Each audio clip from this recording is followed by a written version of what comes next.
साथियों, आज केंद्र और राज्य सरकार के प्रयासों से भी बहनों बेटियों के लिए नए नए सेक्टर खुल रहे हैं।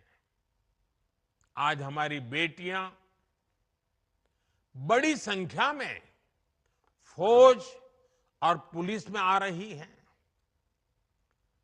हर महिला को गर्व होगा, आज हमारी बेटियां लड़ाकू विमान उड़ा रही हैं। लेकिन साथियों, हमें वो दिन भी नहीं भूलने हैं जब बिहार में आरजेडी की सरकार थी, लालटेन का राज था।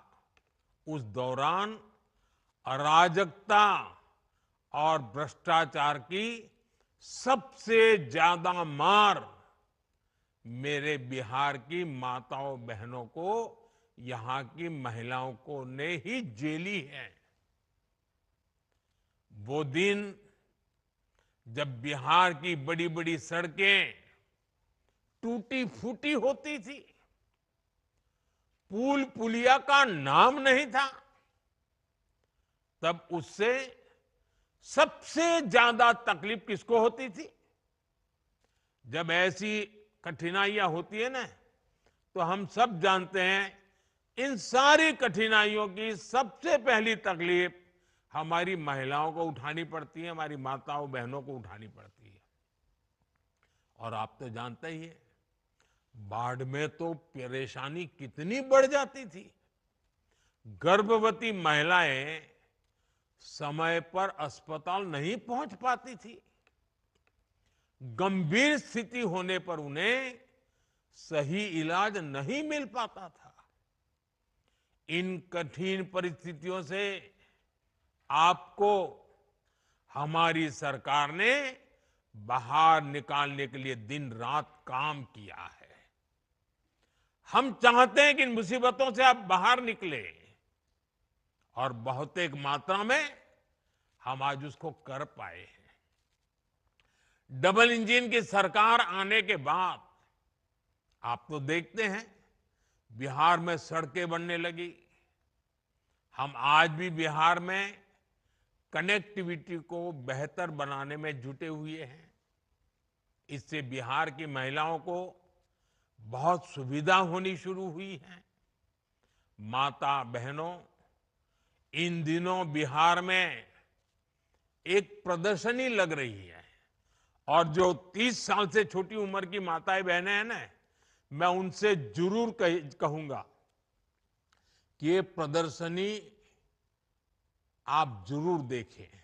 मुझे जो बताया गया है कि इस प्रदर्शनी में पुराने अखबारों की सुर्खियां दिखाई जा रही है।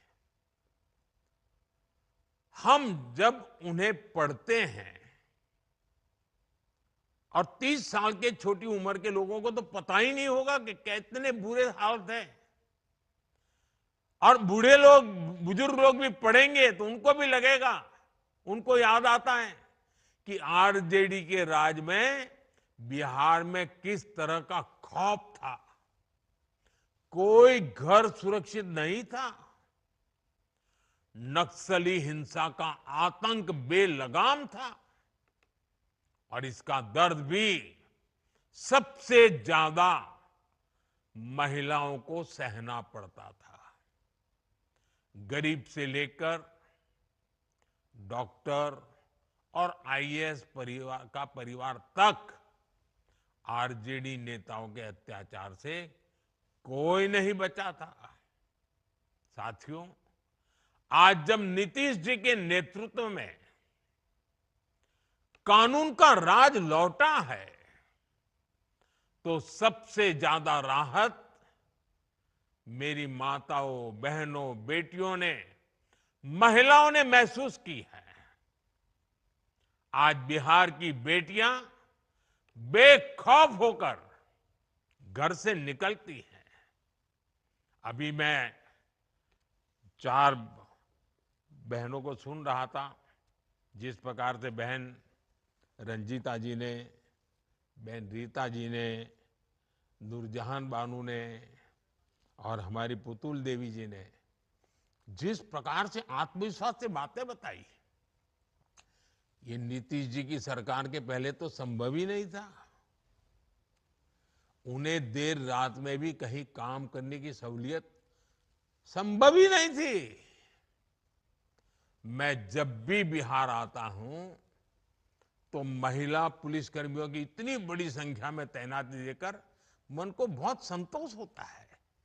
इसलिए आज हम सबको मिलकर ये प्रण भी करना है कि बिहार को फिर कभी, ये मेरे शब्द लिख के रखिए माताएं बहनें, अब बिहार को फिर कभी उस अंधेरे में नहीं जाने देंगे। अपने बच्चों को बर्बाद होने से बचाने का यही रास्ता है।